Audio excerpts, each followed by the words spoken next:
Hi guys, welcome back to our channel. Today I have a recipe for you for sweet and sour chicken. I don't know if you guys like Chinese food or not. Me and the rest of the people in my house absolutely love it, but with the pandemic going on, we haven't really been going out to eat or going anywhere. So I've had to learn how to kind of make our favorite dishes at home. So I have figured out how to make sweet and sour chicken at home, and it tastes just like the restaurant. So I wanted to pass that along to you guys. What I'm starting with here is I have 1 cup of flour in a bowl, and I'm adding half of a cup of cornstarch to that. And this is going to make like a tempura batter. So now we're going in with about 1 teaspoon of salt. I'm using the pink Himalayan salt, but you can use whatever kind you want. Then we're going to go with 2 teaspoons of garlic powder.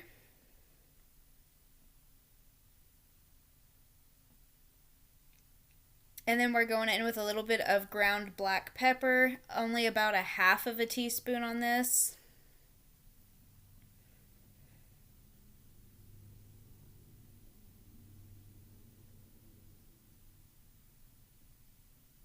So you're going to mix all of these dry ingredients together, get everything well incorporated. And then you're going to add some water. In the background, you'll see I have a saucepan sitting behind me that has hot oil in it. It's been heated over medium heat. And then behind that, I have just a little cake pan lined with paper towels. That is to drain off some of the grease from it. It's also going to go in the oven to keep each batch of chicken warm while I cook the next one. My oven is set to 200 degrees Fahrenheit. And that is an important step as you're frying. And then whenever you're getting, I'm going to make lo mein noodles to go with mine. When you're cooking the rest of your dinner, have that chicken sitting in that warm oven. So right now I've got 1 cup of water added into that flour.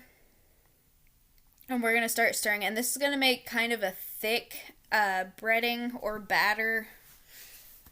You don't want it to be really runny because then it's not going to stick to the chicken. So I'm stirring that up really good. And another thing I will tell you is this batter, whenever you first fry the chicken and you pull it out, is going to be very crunchy and almost hard feeling. Put it in the oven in that pan and let it sit for about 10 or 15 minutes, and it softens that breading up. So then it's not hard whenever you're eating it, and is more like the chicken breading that you'll get whenever you go out to like the buffets. And so then all I did there off camera was just add an extra little splash of water because it just needed just a little bit more thinning out. So this is what it should look like. It's almost kind of like the consistency of like a pancake batter.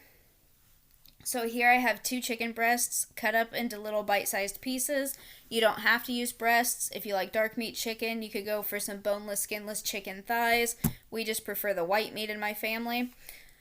So we are going to dip those, make sure that everything is well coated in that batter, and then drop it straight into that hot oil. Now you want to be careful not to overcrowd your pan, otherwise they'll stick together really bad. And there you see grease splashing on me in the background. If that happens to you and it starts popping all over the place, just turn your heat down on your burner a little bit. So you're going to put just enough chicken in to kind of coat the bottom of that pan. And this is going to cook for about 3 minutes. And then you're going to take a spoon or tongs, whatever, and flip them over and cook them on the other side for another 3 minutes. These will not get really golden or tan colored. It's just a very light golden brown is what these are going to cook to. So while those are frying, I am getting set up for my next batch. And I think this ended up, the 2 chicken breasts I had, I think I ended up having to cook into 4 batches altogether for the size of my saucepan. And always keep your workspace clean. This is what they'll look like once they're finished on that 3 minutes on each side. And then these are going to go into the oven at that 200 degrees to keep warm and for that breading to soften up while I'm cooking the rest of it. So I've gotten through my other 4 batches. My chicken is sitting in the oven now. And I'm moving on to the stir fry. I just bought this bird's eye teriyaki stir fry from Walmart. I know Sam's Club has like giant bags of this, or you could just kind of mix up your own. If you didn't want the noodles, you could just do stir fry vegetables. That's all personal preference. I like this. It comes with your sauce packets already, so you don't have to mix up anything extra. I've just got the 2 tablespoons of oil heated in the bottom of my wok. That's what the bag said to do. And I'm just following the cooking instructions that are on the bag for this. There's nothing extra added in or whatever. So here I was debating whether to just make half of a bag or a full bag, but I knew we were going to want leftovers the following day, so I just made the whole bag. So we're just going to let this heat all the way through, and you want to stir them or toss them every couple of minutes so that you keep those noodles from burning to the bottom of the pan. So here I've got them, they're heated all the way through, the noodles and the vegetables. So now you add in the 2 packets of sauce that come with that.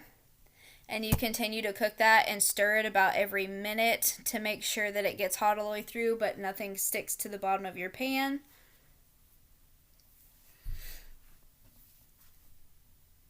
So we're just going to go ahead and get that done. And my wok I got from Aldi a while, well, maybe not that long actually, about a month or so ago. They had it in their ad for $10, and this is a really good sized wok. So if you guys have an Aldi, or if you've not shopped there for cookwares and things, whenever they send their ads out and you see pans or skillets or baking dishes, that is an excellent place to get them because they are very good quality pans for a very, very cheap price. So now these are heating up. This is the sweet and sour sauce from Aldi. This is the closest one that I have found to what you get at the restaurants. I've tried sauces from different places, and I've tried making homemade sauce recipes. This one is the best. All I did was divide it into 3 little individual serving dishes. I'm going to put those in the microwave for a minute just to warm it up.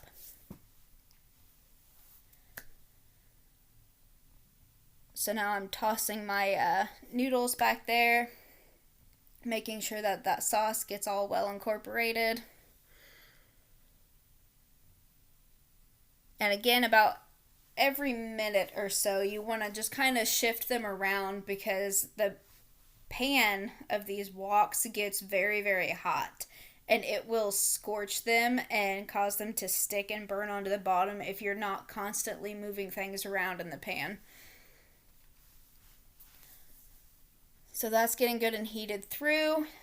It goes for about another maybe 5 minutes once that sauce is in there. So now all of that is finished. I'm pulling my chicken out of the oven that's been sitting in there staying warm. That's what it looks like now.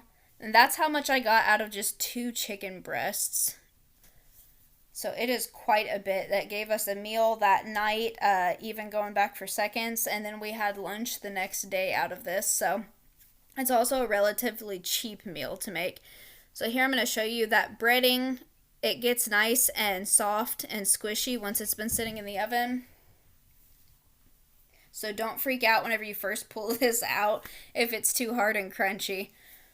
So everything is now finished. I've got my sauce heated up in the background. All I have to do is put this on plates and you have a nice Chinese dinner without having to go out and spend the money at a restaurant. If you enjoyed this, like and subscribe. And check us out for more recipes. Thank you so much for watching.